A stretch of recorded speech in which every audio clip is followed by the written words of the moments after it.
कहानी सुनाऊंगी और हमारी कहानी का मकसद है कि हमें मेहनत से घबराना नहीं है, हमें कठिनाइयों से घबराना नहीं है। हमारे सामने जब भी कोई कठिनाई आती है तो हम घबरा जाते हैं ना। तो एक बार एक भगत तो है, भगवान का पक्का भगत तो है, वो भगवान की पूजा अर्चना करता, भगवान उससे खुश हुए। तो वो भगवान से क्या कहता है कि भगवान, मैं इतनी अच्छी फसल बोता हूँ और बहुत अच्छी हो जाती है, लेकिन तुम आंधी तूफान करके उस मेरी फसल को खराब कर देते हो।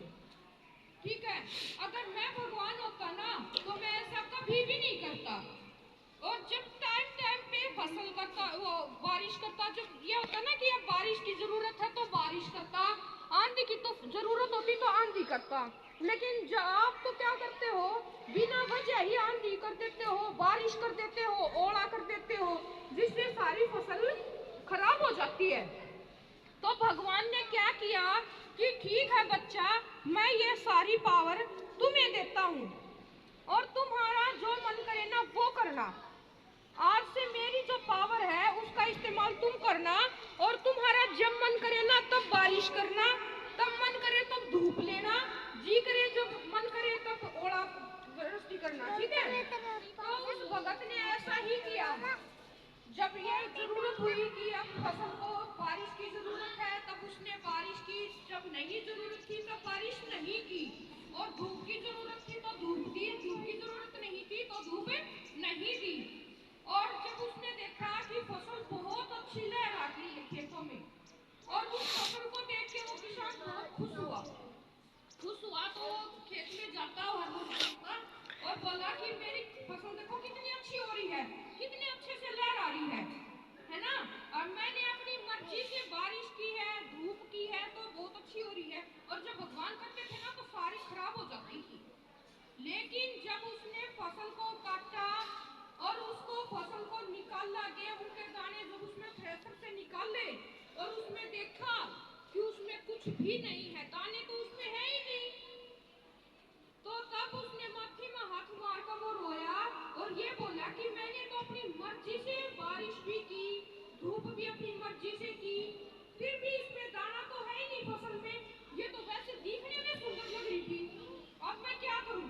फिर भगवान के पास गया कि भगवान ये क्या हो गया, इससे अच्छा तो पहले जो खराब हो जाती थी कम से कम उसमें दाना तो होता था, लेकिन अब तो इसमें दाना भी नहीं है, अब क्या करूं।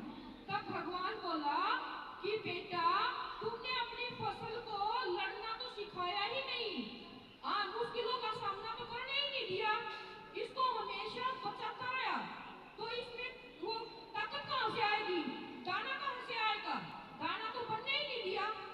जब तक तुम इसको ताकत नहीं बनने दोगे, ताकत से आंधी तूफानों से लड़ना नहीं सीखने दोगे, तब तक कहां से दाना मिलेगा इसमें।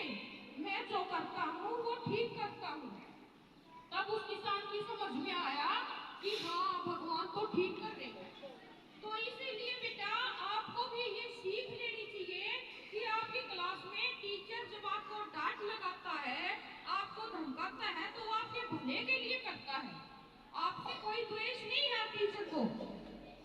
आप टीचर के प्यारे बच्चे हो, घर पे आप अपने मम्मी पापा के प्यारे बच्चे हो, स्कूल में आने के बाद आप सब बच्चे हमारे बच्चे हो जाते हो, तो आपकी भलाई के लिए आपको डांट लगाते हैं, आपको चाटा लगाते हैं, तो आपकी भलाई के लिए, ताकि तुम अच्छे से काम करो, अच्छे से सीख जाओ। हम चाहते हैं कि तुम भी हर परिस्थिति से निकलना सीखो। ठीक है, तो कोई भी टीचर ऐसा नहीं है कि तुमसे द्वेष करता है, तुम्हें बुरा तुम अच्छे नहीं लगते। ठीक है, अपने टीचर का कहना माना करो, मम्मी पापा का कहना माना करो, और हर काम टाइम पे किया करो, समय पे उठना, समय पे सोना, समय पे काम करना, समय पे नहाना, समय पे खेलना। ठीक है, तो क्या सीख मिली, झगड़ना नहीं, किसी हमें हर परिस्थिति में डट के सामना करना है, तभी तो हम स्ट्रॉन्ग बनेंगे। अब कुछ बच्चे जैसे खेलते नहीं है तो स्ट्रॉन्ग कैसे बनेंगे, स्ट्रॉन्ग नहीं बनोगे ना, है ना। तो हमें खेलना भी है, पढ़ना भी है, ये नहीं पढ़ना है, खेलना भी है, पढ़ना भी है, डांस भी करना है, खाना पीना भी है। ठीक है,